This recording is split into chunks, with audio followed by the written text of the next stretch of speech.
একবার নির্বাচনও খেয়েছে, আসরের নামাজ পড়ে রয়েছে 2 রাত। আসরের নামাজ পড়ছে কয়বার? আরে 2 দিনে না, একদিনে। এটা মনে করছে 2 দিনে পড়ছে 2 বার। কয় দিনে? একদিনে আবার আসরের নামাজ পড়ছে। যেতে লগে আসিন হেতে আমার লগে কইছে হুজুর পশ্চিম ফেল ফিরা কইতাম পশ্চিম ফেল ফিরা কইতাম পারাম হুজুর, আমি মিশা কথা কই কিন্তু এই ব্যাপারে মিশা কথা কইতাম না, হেতে আমারে কয় আমি অনেক মিশা কথা কই কিন্তু হুজুর এই ব্যাপারে আমি মিশা কথা কইতাম না, পশ্চিম ফেল ফিরা কইতাম পারাম।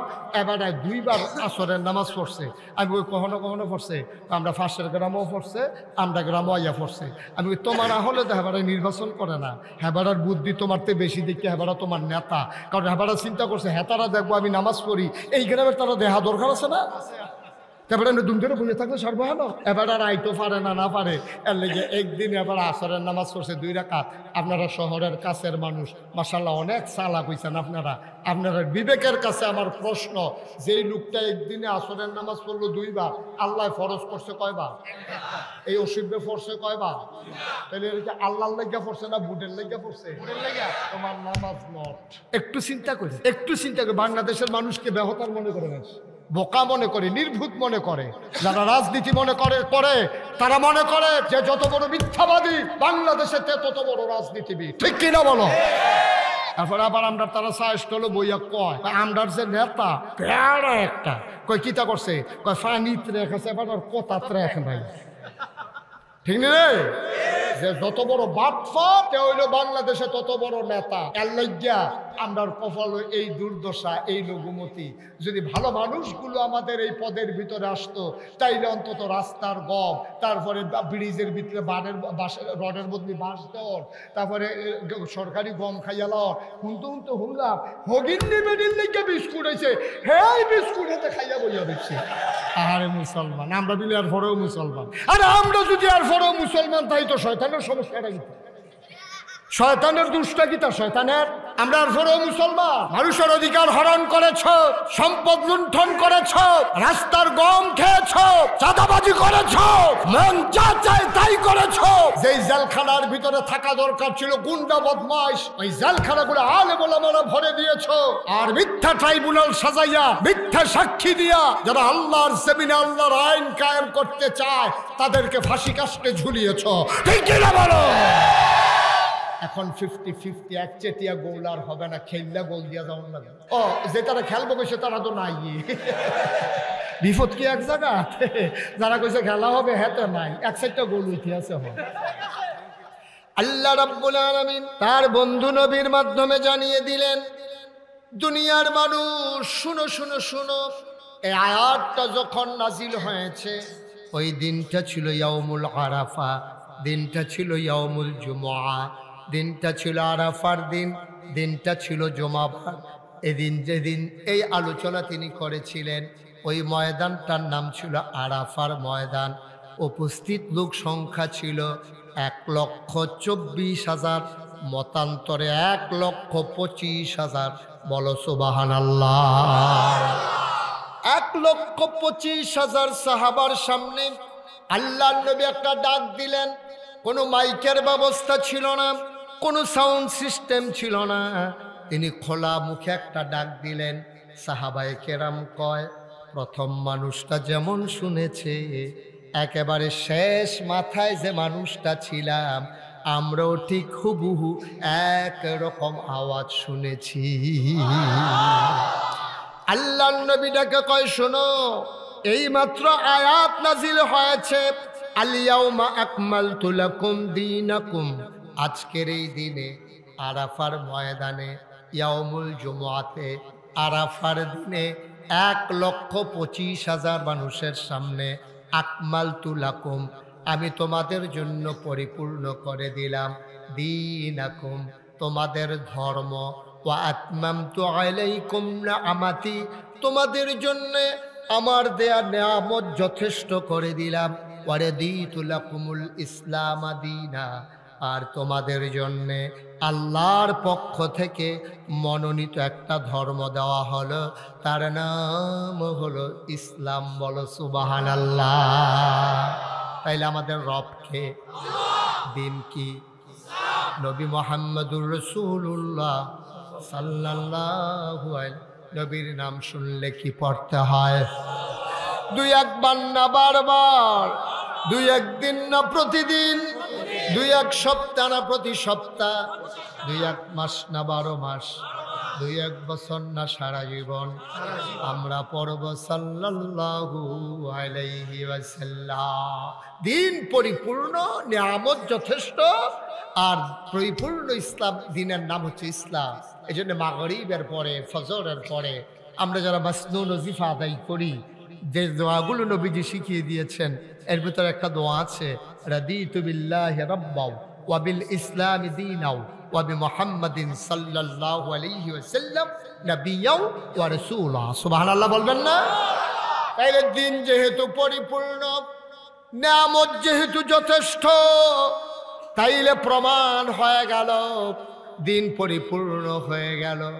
আর পরিপূর্ণতার জন্যই নবী এসেছিলেন।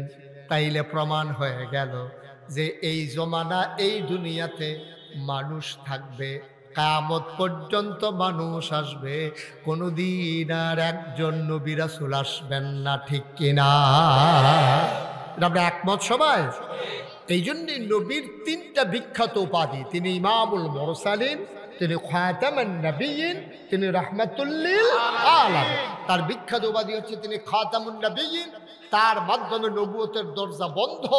নিজেও বলেছেন, আনা খাতামুন নবিয়্যিন লা নবিয়্যা বাদি, আমি সর্বশেষ নবী, আমার পরে আর নবী নাই। সুবহানাল্লাহ বলবেন না? নবী আর আসবেন না, প্রমাণ হয়ে গেল। কিন্তু আল্লাহ তো মানুষ বানাবেন। এই মানুষগুলো কেমন করে সঠিক পথের দিশা পাবে? কেমন করে মানুষগুলো জান্নাতে যাবে? কেমন করে মানুষগুলো অন্ধকার থেকে আলোতে আসবে? কেমন করে মানুষগুলো গুমরাহি থেকে হেদায়েতে আসবে? কেমন করে মানুষগুলো কুফর থেকে ইসলামে আসবে? জানানোর জন্য আল্লাহ তাবারক ওয়া তাআলা যুগে যুগে যে নবী আর রাসূল পাঠালেন। আমরা এইমাত্র শুনলাম নবী আর আসবেন না।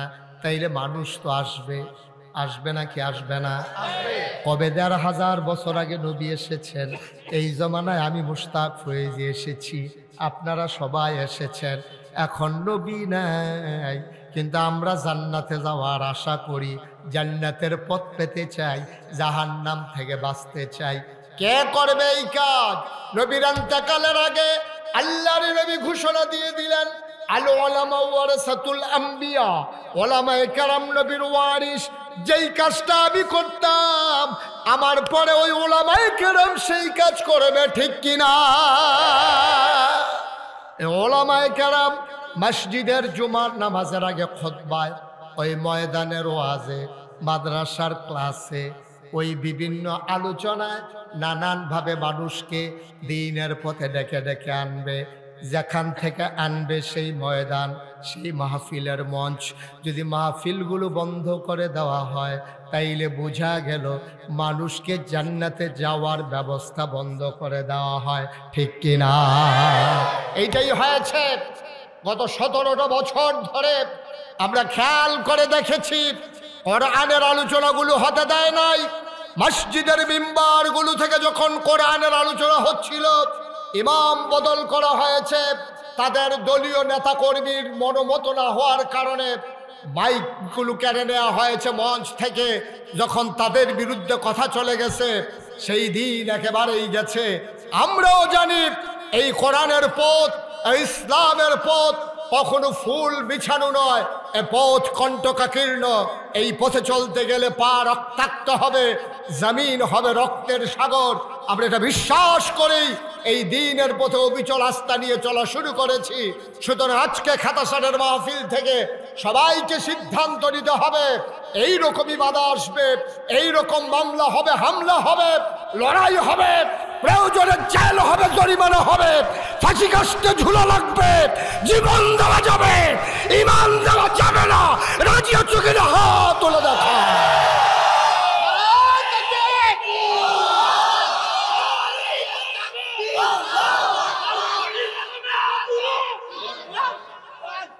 সবাই পড়ে না আমিন, জোরে পড়ে না আমিন। সুতরাং এই পথে চলতে গেলে একটু রক্ত ঝরবে, বাধা আসবে, লড়াই হবে, মাহফিল থেমে যাবে। এটা বুঝা শুনেই আমরা ইসলাম মানা শুরু করছি, ঠিক কিনা বলেন? ঘরটা খুব কুসুমাস্তীর্ণ হবে, ফুল বিছানো হবে। এ পথে শুধু স্লোগান পাবেন, প্রশংসা পাবেন, ইটকারি মস্কারা পাবেন না, এ আশা করারও সুযোগ নাই। কারণ নবীজিকে কাফেররা ছাড়েন না, আপনি কোন ছাই? আপনি কোন ছাই? আপনাকে ছেড়ে দেবে এটা আশা করেন কেমনে? ১,৫০০ বছর আগে নবীজিকে কাফেররা ছাড়েন নাই, আপনাকেও কাফেররা ইসলামের বিরোধী শক্তি ছেড়ে দেবে। এটাই হচ্ছে বাস্তবতা। বন্ধুরা আমার, ভাইরা আমার, নবী আর আসবেন না সিদ্ধান্ত হয়ে গেল। তাইলে ওলামায়ে কেরাম, মসজিদের ইমাম, হাক্কানি পীর, মাশায়েখ, বুজুর্গ, মাদ্রাসার মুহতামিম, প্রিন্সিপাল সবাই মিলে মানুষকে বুঝিয়ে বুঝিয়ে দ্বীনের পথে নিয়ে আসবে। কিন্তু সেই ১,৫০০ বছর আগের ইসলাম চুল পরিমাণ এদিক সেদিক করার কোনো ক্ষমতা নাই, ঠিক কিনা? ১,৫০০ বছর আগে যেই কোরআন এসেছে, এই যে গোলাপি রঙের শার্ট, এই ভাই আপনি কি শুরু করছেন? উনি দায়িত্ব পালন করতেছে, ফুটাটা মাহফিল একটা লাড়া ফড়াই লিখে বেড়ায়। আস্তে আস্তে ইশারা ইঙ্গিতে আমিন কর, জোরে কনা আমিন। খুব সাবধান, সময় খুবই কম, কথা হারাই যেতে দেওয়া হবে না ইনশাআল্লাহ। আল্লাহ যেন কবুল করে, সবাই পড়ে না আমিন। তো রেজাল্ট কি দাঁড়ালো? আমরা কি জানলাম? দুনিয়াতে নবী আসবেন না, মানুষ আসবে, আর ওলামায়ে কেরাম সেই নবীর দায়িত্বটা পালন করবে, হাক্কানি পীর মাশায়েখরা। কিন্তু তারা পথ দেখাবে নিজের মন মতো না, নিজের বাপ দাদার কেতাব দিয়া না, নিজের মন মতো কথা দিয়া না। তারা মানুষকে দ্বীনের পথে নিয়ে আসবে কোরআন দিয়া, নবীর সুন্নাহ দিয়া, ঠিক কিনা বলেন? কথা কয় না, ঠিক কিনা? এজন্য এই ১,৫০০ বছর পরেও কোরআনের একটা নক্তার পরিবর্তন হয় নাই, কোরআনের একটা জের জবরের পরিবর্তন হয় নাই, কোরআনের একটা অক্ষর, একটা শব্দের পরিবর্তন হয় নাই, কোরআনের একটা অর্থ পরিবর্তন হয় নাই। কারণ কিয়ামত পর্যন্ত এই কোরআনকে অবিচল রেখে এবং অবিকল রেখে এই কোরআন দিয়ে মানুষকে ডাকতে হবে। আর নবীর জীবনের যা কিছু কথা, যা কিছু চলা, যা কিছু সমর্থন, সবগুলোকে ওই ওলামায়ে কেরাম সংরক্ষণ করে রেখে দিয়েছেন। এইগুলো আমাদের পথ চলার পাথেও। আমিন বলবেন না? জোরে বলবেন না আমিন? তাইলে এই প্যান্ডেলে এখন যারা আমরা আছি, দাঁড়ানো বসা, আশেপাশে বাড়ি ঘরে যারা এখানে আছি, আমরা দোকানপাটে, আমরা সবাই কি জান্নাতে যেতে চাই? কথা কন, জান্নাতে যেতে চাই?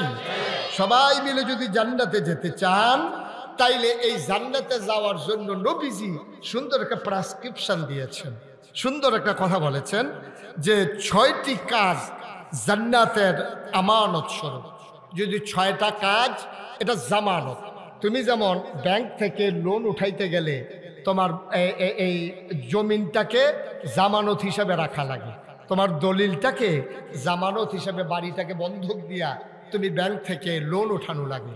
তুমি যদি ৬টা জিনিস আমি নবীর কাছে জামানত হিসাবে দিতে পারো, আমি নবীজি তোমার জন্য জান্নাতটাকে আমানত হিসাবে রেখে দেবো। সুবহানাল্লাহ।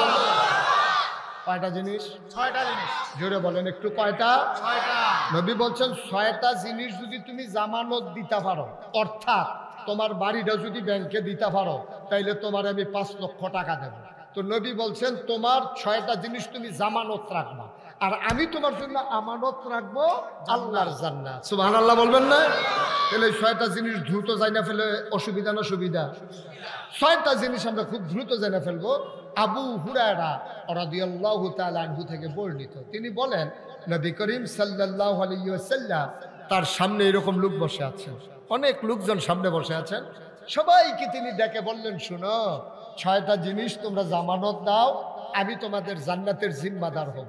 তা আমরা যেমন পেরেশানি নেই, ওনাদের পেরেশানি ছিল, ওনারা জান্নাত চিনছে, জাহান্নাম চিনছে, আল্লাহর ভয় ছিল, তারা বিশ্বাস করত।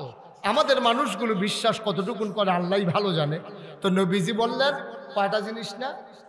৬টা জিনিস দাও, আমি তোমাদেরকে জান্নাতের আমানত হিসেবে আমি রেখে দেব। ১ নম্বরে ৬টা জিনিসের ভিতরে ১ নম্বর হলো নামাজ আদায় করা। নামাজ, কথা নামাজ।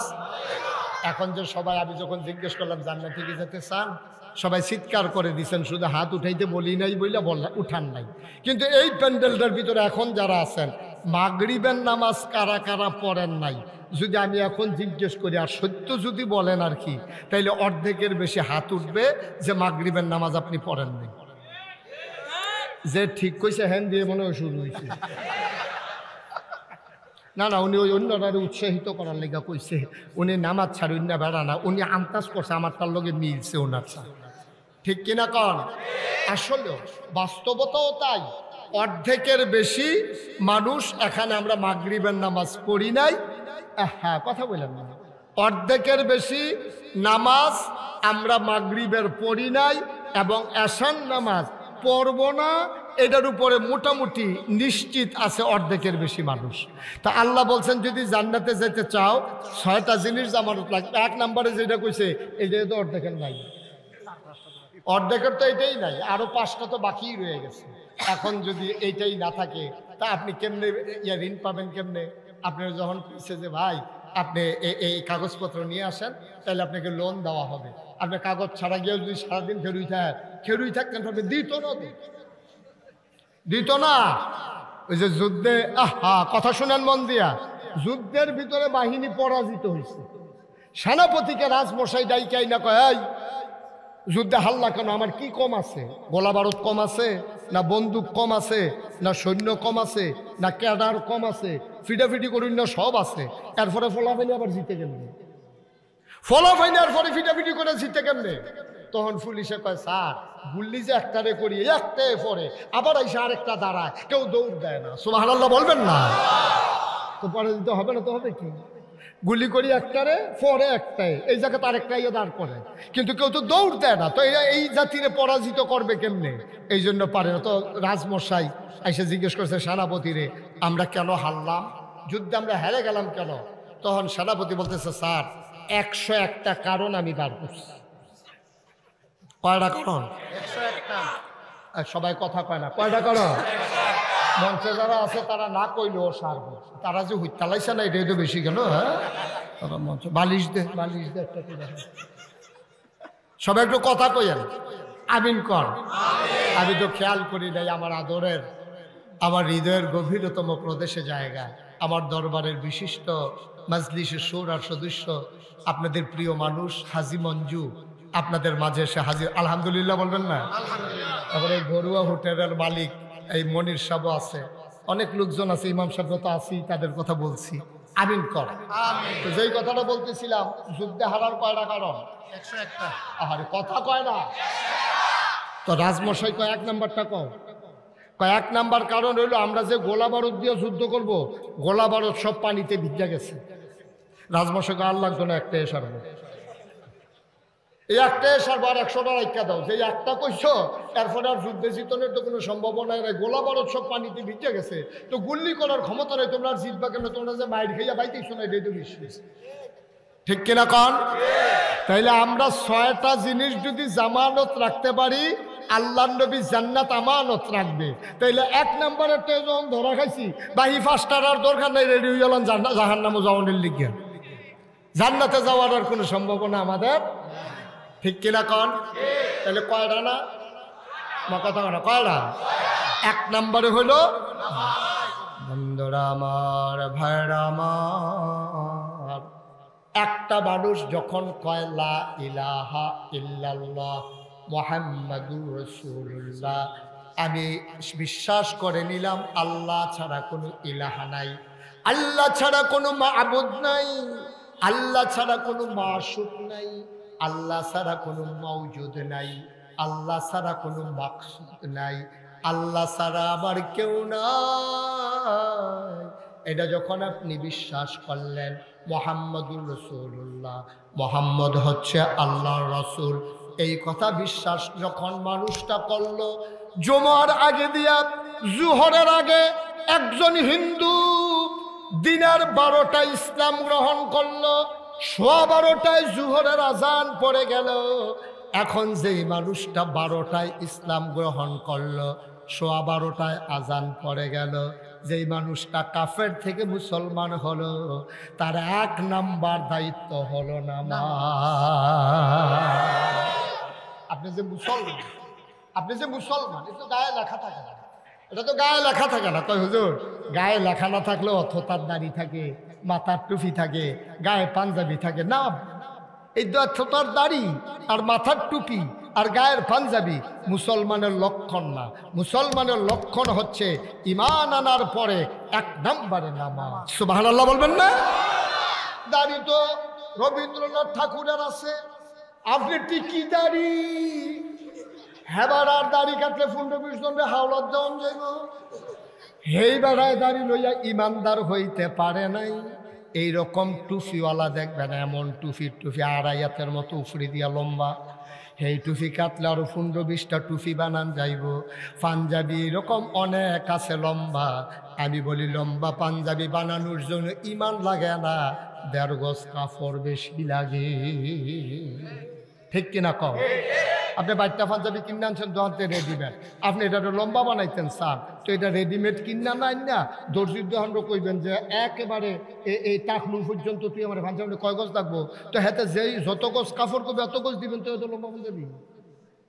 লম্বা পাঞ্জাবির লেগে বড় হুজুর লাগে না, দাড়ি রাখার জন্য ইমান লাগে না। কোন বেঈমান কাফের যদি মনে করে আমি আর দাড়ি কামাবো না, তো কয়দিন পরে তার দাড়ি হয়ে যাবে। টুপি মাথার দেওয়ার জন্য 10 টাকা দিয়ে টুপি পাওয়া যায়। আর আপনি যদি মনে করেন টেহাও লাগতো না, অনেক মসজিদও দেখবেন টুপি টাঙ্গাই রেহে, মাথার দিয়া মনো নাই কই হাঁটতে হাঁটতে বাজ যাইবেন গা, খুলতেন মনো নাই। এটা দিকে আপনার কি ভাস হইব নাকি টুপির লিগে? টুপির জন্য ইমান দরকার নাই, দাড়ির জন্য ইমান দরকার নাই, পাঞ্জাবি গায়ে দেওয়ার জন্য মুসলমান হওয়া দরকার নাই।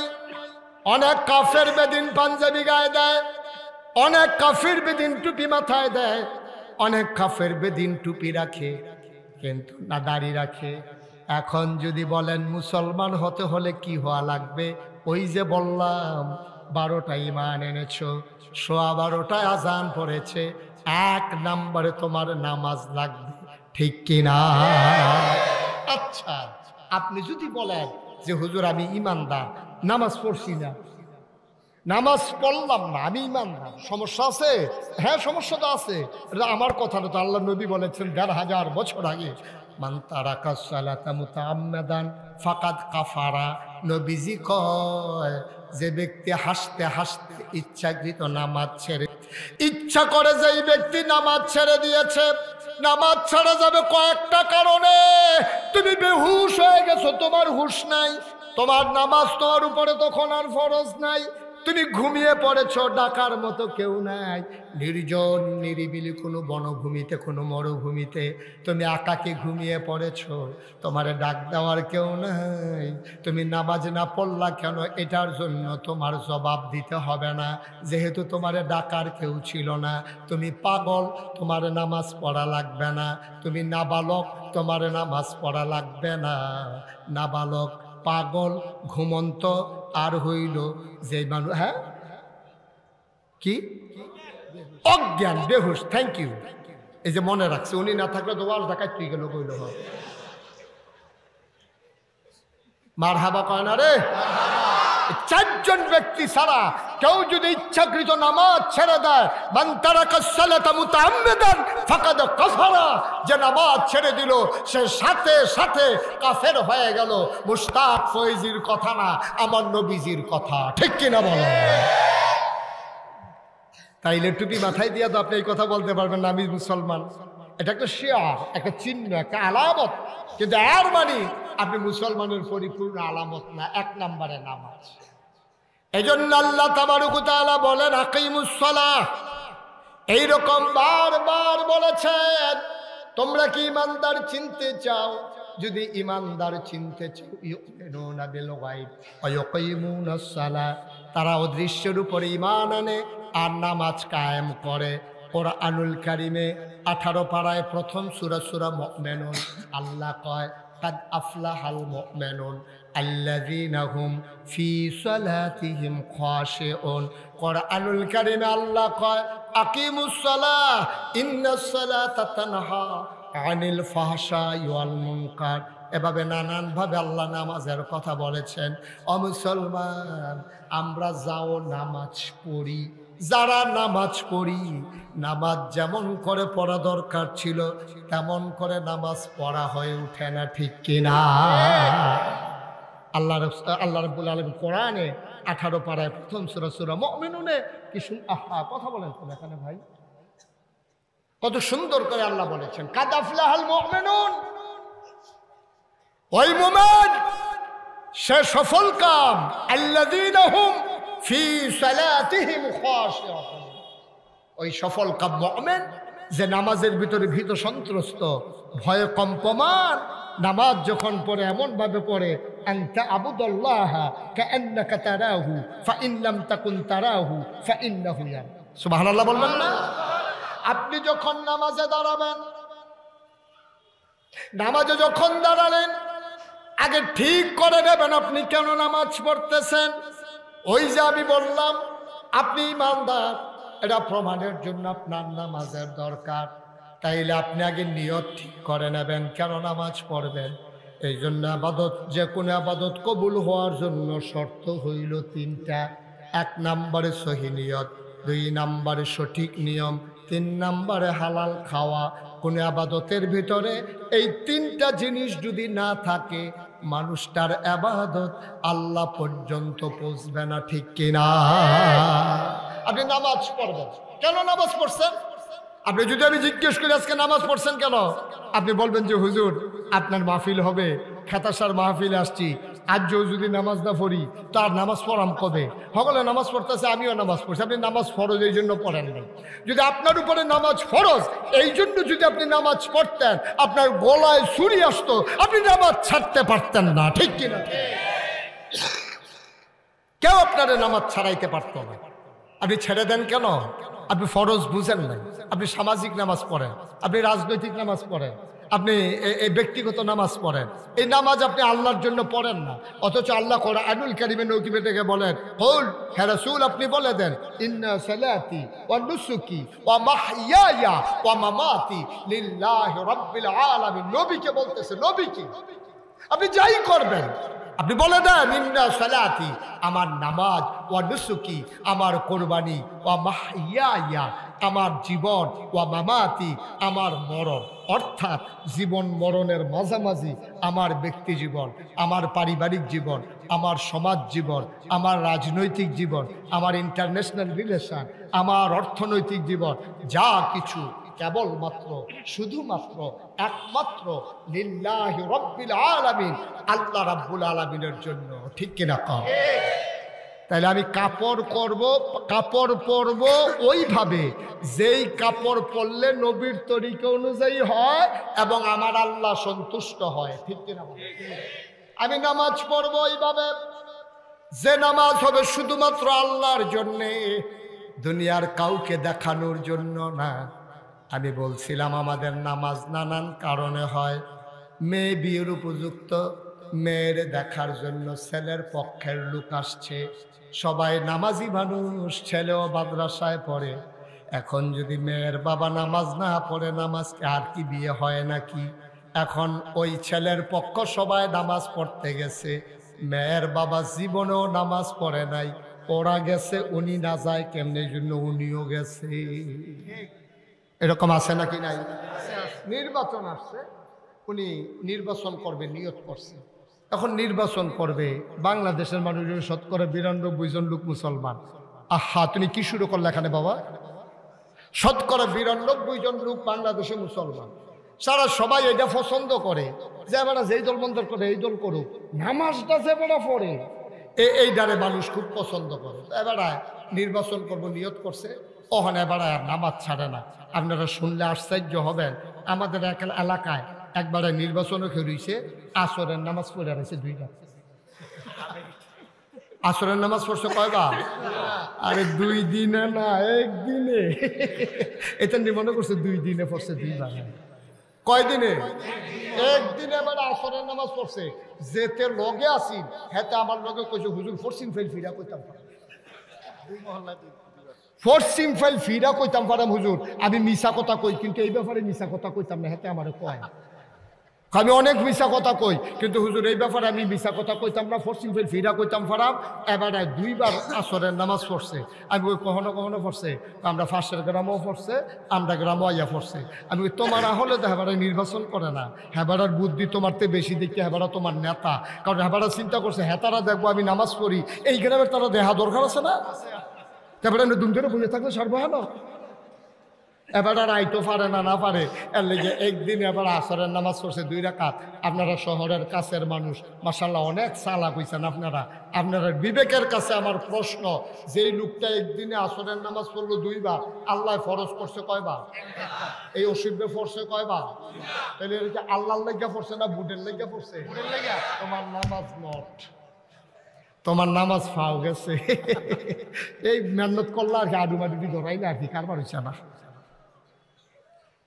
ভাই কুদ্দুর চিন্তা করে একটু চিন্তা করে বাংলাদেশের মানুষকে বেহতার মনে করে বোকা মনে করে নির্ভুত মনে করে যারা রাজনীতি মনে করে তারা মনে করে যে যত বড় মিথ্যাবাদী বাংলাদেশে তত বড় রাজনীতিবিদ ঠিক কিনা বলো তারপরে আবার আমরা তারা সাহেস্ট হলো বইয়া কয় আমরার যে নেতা প্যারা একটা কয় কিতা করছে কয় ফানিত রেখেছে এবার আর কোথাত রেখ নাই ঠিক নেই যে যত বড় বাটফার তে হইল বাংলাদেশে তত বড় নেতা এর লাগিয়া আমরার কপাল এই দুর্দশা এই লঘুমতি যদি ভালো মানুষগুলো আমাদের এই পদের ভিতরে আসতো তাইলে অন্তত রাস্তার গম তারপরে ব্রিজের ভিতরে রডের বদলি বাঁশ দেওয়ার তারপরে সরকারি গম খাইয়া লওয়ার হুনতে হুনলাম হগিন্নি বেডির লেগে বিস্কুট হয়েছে হ্যাঁ বিস্কুট হাতে খাইয়া বইয়া দিচ্ছে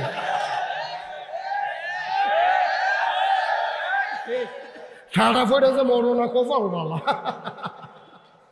আল্লাহ দেখা রে আল্লাহ দেখা হলো বাচ্চার সব আর নইলে আমরা কোনো থাহার কথা না ঠিক কিনা কথা বলা ঠিক কিনা আমি শান্তিনা মাহফিলে গেছিলাম 5-6 বছর আগে তা আমি এমনি কইছি আর কি যে আল্লাহ ফেরেশতারা যখন কইছে আল্লাহ যখন কইছে ইন্নী জাইলুন ফিল আরদি খলিফা যে আমি মানুষ বানাইতাম চাই ফেরেশতারা কইছে বানাইয়েন না কই কে রে বানাইতাম না কে রে কই অসুখবের দলে মারামারি করবো কাটাকাটি করবো ঝগড়া বিবাদ করবো হেতারার জমিন দখল দিয়া লাগবো লাইন ঠেলতে সীমানা ঠেলতে আরেকবারের ভিতরে আধা ঘন্টা ঢুকতে লাগবো এই কারবার করবো মানুষ বানাইবেন বুটের বাক্স লইয়ে উঠতে দিব দৌড়ে আমি এই কথা কইছি পরে মাহফিলের সব লোক দাঁড়াই গেছে আমি ওই কি তো দাঁড়াইছেন কে রে কই হুজুর ফাওয়াজ করেন না ওহনার বাক্স লইয়া দৌড়ি নেই আমি কই আওয়া আছে তারা কই আও নাই কোনো মতে তারা স্বীকার করাইতাম পারি না বাক্স লইয়া যে দৌড়াদৌড়ি আছে শেষ পর্যন্ত আমি কয়েকজন মুরব্বী রেজি গেলাম ভাই আমি যে কইতাছি দৌড়াদৌড়ি আছে তারা দি কয় নাই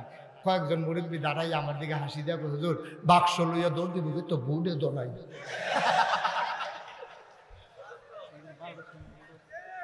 বুট থাকলে না দৌড় দিত লাগেনি আপনার সহালে বুট দিতে উঠে গেছেন রাস্তাতে ফিরাইয়া পড়ছেন না তারা কইয়া দিচ্ছেন আইসুকিত না দেখো কারবার সাইড আলাইছি রাইতে ঠিক কিনা আহারে মুসলমান আমরা বিলে আর পরেও মুসলমান আরে আমরা যদি আর পরেও মুসলমান তাই তো শয়তানের সমস্যাটা কি শয়তানের দুষ্টা কি তা শয়তানের আমরা আর পরেও মুসলমান মানুষের অধিকার হরণ করেছ সম্পদ লুণ্ঠন করেছ রাস্তার গম খেয়েছ চাঁদাবাজি করেছ মন যা চায় তাই করেছ যেই জেলখানার ভিতরে থাকা দরকার ছিল গুন্ডা বদমাশ ওই জেলখানাগুলো আলেম ওলামারা ভরে দিয়েছ আর মিথ্যা ট্রাইব্যুনাল সাজাইয়া মিথ্যা সাক্ষী দিয়া যারা আল্লাহর জমিনে আল্লাহর আইন কায়েম করতে চায় তাদেরকে ফাঁসি কাস্টে ঝুলিয়েছ ঠিক কি না বলো এখন 50-50 একচেটিয়া গোল আর হবে না খেললে গোল দিয়া যাওয়ার লাগবে ও যে তারা খেলবো কইছে তারা তো নাই বিপদ কি এক জায়গা যারা কইছে খেলা হবে হেতে নাই এক সাইডটা গোল উঠে আছে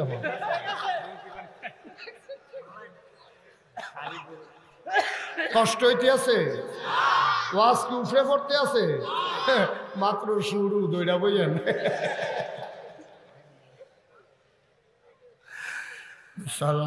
মুসলমান কয়টা জিনিস কয়টা 1 নম্বরে নামাজ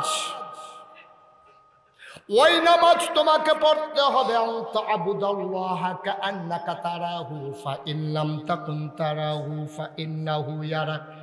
এমন ভাবে তুমি নামাজ পড়বা যেন তুমি তোমার আল্লাহকে দেখ। সুবহানাল্লাহ কয় না? আল্লাহু আকবার।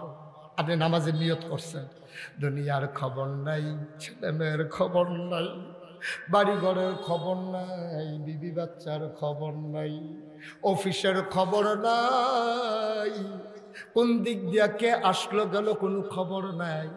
যেন তুমি এমন ভাবে নামাজ পড়ো যেন তুমি তোমার আল্লাহকে দেখতেছো। সুবহানাল্লাহ কয় না? এখন আপনি যদি কোন হুজুর জীবনে তো অনেক নামাজ পড়লাম আল্লাহকে তো দেখি না, দেখবা কেমনে রে ভাই? 30 বছর বয়সেই বেড়ায় চোখ দিয়া খুব ভালো দেখছে, কেউ শুয়ের ভিতরে সুতা ঢুকাইতে পারে না, এবারে কয় আমার কাছে দে আমি পারিবালা, এবারে দেখে ভালো। এই বেড়াটারও যখন 60 বছর বয়স হয়েছে অহন এবারে একজন রে দুইজন দেহে, কেউ আটটা যাইতে লইলে কয় ক্যাডারে তোরা দুইজন একটা যাস, কয় আমি একলাই না। আসেনি এরকম হয়নি? কথা কেন এরকম হয়নি? এখন চোখ এবারে দুইটা দেহে, লম্বারে বাইটটা দেহে, বাইটটারে লম্বা দেহে, একতলা বিল্ডিং রে দুইতলা দেহে, রাস্তাটা ফাঁস দেহে, রিক্সাটা দূরে দেহে, আসলে রিক্সার লোক এবারে ঘষা খাইতে আছে। এরকম চোখে নানান সমস্যা দেয়। কারণ কি? এবারে 30 বছর বয়সে শুইয়ার কেমনে সুতা ডুহান লাগবো এটাও দেখছে। অহন দিয়ে এবারে এরকম দেখে গেলে কয়েকবার চোখের মধ্যে পর্দা পড়ছে, এইটারে এবারে আলে খরচের বিশ্বরোড চক্ষু হাসপাতালও নেওয়ান লাগবো, নিয়ে আসে এবারে অপারেশন করে পর্দার সানি কাটান লাগবো, পর্দা কাটান লাগবো, তাইলে আবার আগের থেকে দেখবো। তাইলে আল্লাহ দি কয় আনতা আবুদাল্লাহ, নবীজি কয় আনতা আবুদাল্লাহ কাআন্নাকা তারাহু, তুমি এমন ভাবে নামাজ পড়ো যেন তুমি তোমার আল্লাহরে দেখতেছো। হতাশারের তারা কয় ইয়া হুজুর আপনি যে একটা কথা কইলেন আমরা তো নামাজ পড়ি আল্লাহরে তো কেউ দেখি না, দেখবা কেমনে রে ভাই? দেখার লাগা যেই চোখ ছিল এই চোখের উপরে অন পর্দা পড়ছে, আলেখার চর্বিশ্বর উঠ গেলে তোমার দুনিয়ার চোখের পর্দা অপারেশন হয়, আর কলবের চোখ যেটা দিয়ে আল্লাহ দেখলা ওই এটার ভিতরে তোমার পর্দা পড়ছে। এখন এই কলবের অপারেশন করা লাগবে, ঠিক কিনা?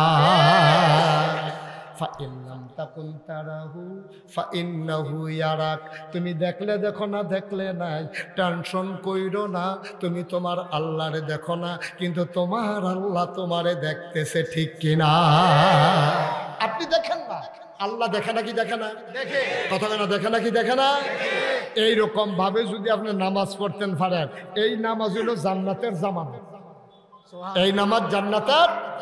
আপনি এই নামাজ পড়তে পড়তে পড়তে পড়তে পড়তে পড়তে একদিন আপনি মরে যাবেন, আজরাইল আসবে, রূহ কবজ হয়ে যাবে, মসজিদের মিনার থেকে ঘোষণা আসবে মানুষটা নাই, কাফন পরি আপনাকে দাফন করে দেবে মাটির কবরে, সবাই দেখবে মাটির কবর, আপনি কবরে গিয়ে দেখবেন মাটির কবর মাটি নাই, মাটির কবর জান্নাতের টুকরা হয়ে গেছে।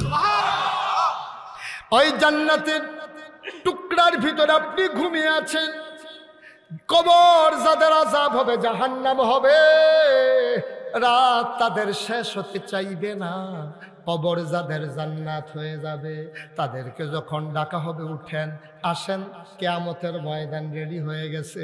মানুষটা চিৎকার করে বলবে মাত্র ঘুমাইছিলাম, চোখ দুইটা লাগিয়ে উঠছিল, কাঁচা ঘুমটা কেন ঘুম ভাঙাইলা? কয় আপনি ঘুমাইছেন 50,000 বছর। 5000 বছর ঘুমাই গেছেন আপনারা? আহা, কই কথা হইতে আছে, হাতে ক্যামেরা লাগায় এবার মনোযোগের সাথে চাইতে আছে, এটা দেখা রাখার দরকার আছে। হ্যাঁ, উনি ক্যামেরা কিনবো।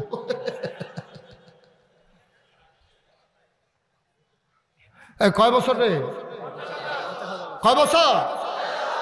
ডাক দিছে উঠেন, খবরে আর কত ঘুমাইবেন, উঠেন। বান্দা লাভ দিয়া কষালন দিয়ে আরে করছো কি, তা ডাক দিছ, কাঁচা ঘুম ভেঙে গেছে গা, মাত্র চোখটি লাগছে। ফেরেশতাকে ভাই সাহেব কোন কি আপনি, আপনার টেরাস চাইছেন, আপনি কয় বছর ঘুমাইছেন? কয় বছর? কয় 50,000 বছর ন্যূনতম আপনি ঘুমাইছেন, এর থেকে বেশি হবে কম হবে। সুবহানাল্লাহ। কিয়ামতের ময়দানে উঠানো হবে, আল্লাহ ডাক দিয়া বলবেন এই দুনিয়ার ভিতরে অনেক কষ্ট করছো রে বান্দা, শীতের সকালে যখন মসজিদের মিনার থেকে ঘোষণা আসছে আসসালাতু খায়রুম মিনান নাওম, বিদেশি ছেলের পাঠানো কম্বল মুড়ি দিয়ে তুমি ঘুমাও। আর যখন আজান পড়ে গেল হাইয়া আলাস সালাহ হাইয়া আলাল ফালাহ, ডাকা হলো আসসালাতু খায়রুম মিনান নাওম, আবার তুমি লাফ দেও এটা ঠান্ডা পানি দিয়ে ওযু করা বুড়া মানুষ, তুমি থরথর করে কাঁপতে কাঁপতে মসজিদে গেছো। আল্লাহ ডাক দেয়া বলবেন বান্দা, ও বান্দা আয় আয় আয়, সারাটা জীবন অনেক কষ্ট করছো, সারাদিন জমিনে কাজ করছো, রিক্সা চালাইছো, ঘেমে গেছো, এই গরম শরীরটা লইয়া চামড়াটা পোড়া লইয়া মসজিদে গিয়া নামাজ পড়েছো, কত আর কষ্ট করবা, আসো আসো আসো আসো আমার আরশের ছায়ার সুবহানাল্লাহ, আমার আরশের ছায়ার নিচে বসো। আল্লাহ নবী আল্লাহ রাব্বুল আলামিন তোমারে বান্দারে ডাক দিয়া নিয়ে আরশের নিচে বসাবেন। আবার আল্লাহ বলবেন যাও, হিসাব নিকাশের দরকার নাই, তুমি জান্নাতে চলে যাও। জান্নাতের ফেরেশতারে দোয়ান আইসা ডাক দিয়া বলবে আসেন আসেন আসেন, ধইরা ধইরা তোমারে জান্নাতের দরজায় নিবি। জান্নাতে হুর গালমানেরা হাতের ভিতরে গলার মালা নিয়ে দাঁড়াই থাকবে, ফুলের মালা নিয়ে। তোমারে যখন দেখবে ওই জান্নাতের হুরেরা ডাক দিয়া বলবে আহলান সাহলান মারহাবা, মোস্ট ওয়েলকাম, আমাদের জান্নাতে আপনাকে স্বাগতম। সুবহানাল্লাহ কয় না? যদি ওই জিম্মা নিতে পারো, ওই রকম নামাজ যদি তুমি পড়তে। আবার যার যার হিসাব শেষে মিলান। আপনি যে মাগরিব পড়েছেন কেমন করে পড়েছেন? মাহফিলের দিন লম্বা সূরা লইলে সারবো, কোনো মতে পড়ালো। আপনি নামাজ পড়ে সেরে উঠে দিচ্ছেন, দৌড় হুজুরে উঠতে লাগবে মাগরিবের পরে, কি আর নামাজ। আর আরেকটা তো নামাজ ছাড়ে দৌড় দিয়া লাইছে, এই দৌড় দিয়া সেটা মাহফিল কুম্বালার সামনে জায়গা পাওয়া যায় না, না যায় ভাই সাহেব, এটি নামাজ না তো। নামাজ কারে কয়? শুনতে মন চায়? আমার কথা কেন শুনতে মন চায়? আব্দুল্লাহ ইবনে মাসউদ রাদিয়াল্লাহু তাআলা আনহু, যাকে বলে রাইসুল ফোকাহা, যিনি ফকিদের নেতা, যিনি ফতুয়াবাজ, তিনি সবচেয়ে বড় ফতুয়াবাজ। বাংলাদেশও গালি দেও ফতুয়াবাজ কইয়া। আর আব্দুল্লাহ ইবনে মাসউদ ফতুয়াবাজ, উনি প্রাউড ফিল করে, উনি গর্ববোধ করে। পৃথিবীর মানুষ তার আখ্যা দেয় সবচেয়ে বড় ফতুয়াবাজ তিনি, নাম হইল আব্দুল্লাহ ইবনে মাসউদ। বলো সুবহানাল্লাহ। আব্দুল্লাহ ইবনে মাসউদ তিনি ঘরের ভিতরে, একটা কথা মনে রাখবেন, নফল নামাজ পড়বেন বেশি বেশি ঘরে, আর ফরজ নামাজ পড়বেন মসজিদে গিয়া। অনেক মানুষ এই নফল ফরজ সব ঘরে মসজিদে পড়ে না। আপনি নফল নামাজ বেশিরভাগ ঘরে পড়বেন, এতে হয় কি ঘরটা তাজা থাকে, মৃত মানুষের ঘর হয় না। এজন্য সুন্নত নফল এগুলা ঘরে পড়বেন, ফরজ পড়বেন মসজিদে গিয়ে। আব্দুল্লাহ ইবনে মাসউদ তিনি ঘরের ভিতরে নামাজে দা, খুব খেয়াল করেন চিকন কথা, নামাজে দাঁড়াইছে আল্লাহু আকবার। এখন নামাজে দাঁড়াইয়া আমরা তো ছোট সূরা বিচারি, আর ওনারা পড়তো সবচেয়ে বড় বড় সূরা যেগুলো মুখস্থ থাকতো, কারণ ওনারা বিশ্বাস করতো কোরআন তেলাওয়াত মানে শুধু কোরআন তেলাওয়াত না, কোরআন তেলাওয়াত মানে হচ্ছে মাওলার সাথে কথা বলা। সুবহানাল্লাহ বলবেন? কথা মাওলার সাথে কথা বলবো তো বলবো কার সাথে? এখন লম্বা সূরা নিয়া আব্দুল্লাহ ইবনে মাসউদ নামাজে দাঁড়াইছে, আল্লাহু আকবার। নামাজ শুরু করেছে, সূরা ফাতিহা পড়েছে, লম্বা সূরার সাথে মিলাইছে, পড়তেই আছে, গাল বেয়ে চোখ বেয়ে টপ টপ করে পানি পড়তেছে। হঠাৎ করে ঘরের ভিতরে একটা সাপ ঢুকছে। কি ঢুকছে? সাপ। বা কথা কয় কি ঢুকছে? ঘরের ভিতরে যখন সাপ ঢুকছে, এখন আব্দুল্লাহ ইবনে মাসউদের ওয়াইফ, ওনার বিবি, ওনার স্ত্রী সাপ সাপ সাপ বলে জোরে চিৎকার শুরু করছে। চিৎকার শুই না পাশে আশেপাশে ঘরের যত মানুষ আছে সব দৌড়াই আসছে সাপ মারার জন্য। আব্দুল্লাহ ইবনে মাসউদ না কি করে? নামাজ পড়ে। বা কথা মানে কি করে? একেবারে সত্য মনের কথা কইবেন, হ্যাঁ, কোনো লুকোচুরির দরকার নাই। এইরকম আপনি ঘরে নামাজ পড়তে আসেন, আপনার ওয়াইফে যদি কয় সাপ সাপ সাপ, আপনি কি নামাজের নিয়ত বান্ধা রাখবেন না সাইডা দিবেন? সাইডা দিয়ে কি খেলুই থাকবেন না সামনের দরজা দিয়ে দুপুরে বাইরে পড়ে যাবেন গা? এটা দৌড়াদৌড়ি শুরু হয়ে যাবো গা। আব্দুল্লাহ ইবনে মাসউদ নামাজ পড়ে আর উনি চিৎকার করতেছে সাপ সাপ সাপ। এবার ঘরের চতুর্পার্শ্বে যারা বাসিন্দা ছিল, প্রতিবেশী ছিল, সবাই মিলে এসে সাপটারে পিটাইয়া মারছে। এখন সাপ মারা যাওয়ার পরে আমাদের দেশে দেখবেন গবেষণা হয়, এটা কি সাপ, তারপরে সাপের নমুনা কিতা আইলো করতে কত বড়। তো একজন আইসরকার সাপটা মাপ তো মাইপা দেখছে 4.5 2 আঙ্গুল হচ্ছে। 4.5 কয় আঙ্গুল কথা কয় এবার কথা কয় 4.5 কয় আঙ্গুল 4.5 2 আঙ্গুল হইছে সাপ তাই পাশে এখন গবেষণা শুরু হয়েছে আরেকবার মুরব্বী আইয়া সেরে কয় খাইয়া লাইল বাচ্চা গেছ জাতি সাপ কই কেমনে বুঝলেন কয় মাথার চক্করটা তো সত্যি জাতি সাপ দাঁড়া আরেকবার আইয়া কয় কয়দিন আগে সলম হালাইছে কই কেমনে বুঝদা কয় হচ্ছে শরীরটা তেল তিনলা কয়দিন আগে ডিমও ফারছে কই কেমনে বুঝদা কয় হচ্ছে ফ্যাটের সামলাটা ডিম এই ডিম ফারছে যে সামলাটা হলো টাইট অনেক সময় পাইছে না এই নানান গবেষণা আব্দুল্লাহ ইবনে আব্বাস না কিতা করে আরে আব্দুল্লাহ ইবনে মাসউদ না কিতা করে নামাজ পড়ে সুবহানাল্লাহ পড়েও কইতাম না গবেষণা চলতেছে সাপ নিয়া কয় হাত লম্বা ডিম পারছে জাতি সাপ মাথায় চক্কর সর্বনাশ হইতো সবাই মিলে গল্প করতেছে ভাই যিনি ঘরের মালিক তিনি আব্দুল্লাহ ইবনে মাসউদ নামাজ পড়তেছে নামাজ শেষ হয়ে গেল গবেষণা তখনও চলতেছে আব্দুল্লাহ ইবনে মাসউদ নামাজ শেষ করে ডাক দেয়া কই গেলা বেগম সাহেব কই আমি তো এখানেই আছি কই জলদি করে খাবার দাও পেটে বড় খিদা কয় কিসের খাবার আমি কি খাইছি নাকি আমি খাবো না কয় খাবারের কথা নিয়ে আসেন আপনি কি কিচ্ছু টের পান নাই কয় কি টের পাবো আমাদের ঘরে তো সাপ ঢুকছিল আমি কেমনে বলবো আমি না নামাজ পড়তে আসি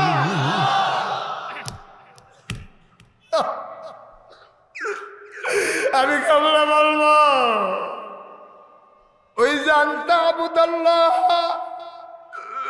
কান্নাকা তারাহু ফাইন লাম তাকুন তারাহু ফাইন্নাহু ইয়ারাক নামাজ কারে কয় আব্বা শুনে যাও জীবনে তো কত নামাজি পড়ছো নামাজ কারে কয় শুনে যাও নামাজ কারে কয় আব্দুল্লাহ ইবনে মাসউদ কয় ঘরে সাপ আমি কেমনে বুঝবো আমি না নামাজে ওনার বেগম সাপ ডাক দিয়া কয় নামাজ পড়লে কি মানুষের দিন দুনিয়ার খবর থাকে না কত মানুষ চিৎকার করলো কত মানুষ আমাদের ঘরে আইসা ঢুকলো চিৎকার চেঁচামেচি হলো সবাই মিলে পিটাইয়া সাপ মারলো শত শত মানুষ জমা হয়ে গেল নামাজের ভিতরে কি মানুষের কানে শুনে না কান কি বন্ধ থাকে নাকি আপনি কি কিচ্ছু টের পান নাই আপনি কি বুঝেন নাই এবার আব্দুল্লাহ ইবনে মাসউদ বসে বসে কাঁদতেছেন বেগম সাহেব ডাক দিয়া কয় কান্দেন কেন এবার আব্দুল্লাহ ইবনে মাসউদ কয় দিদি গো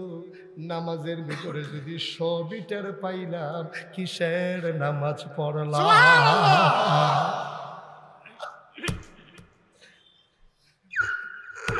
মুসলমান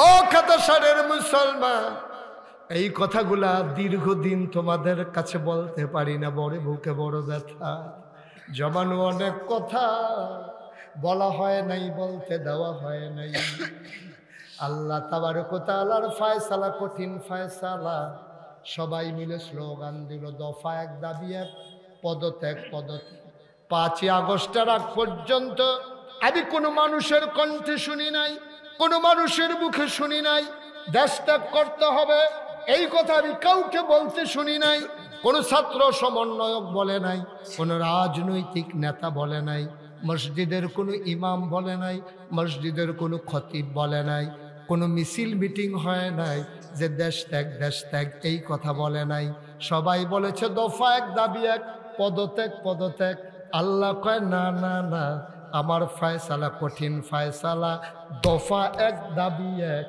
দেশ ত্যাগ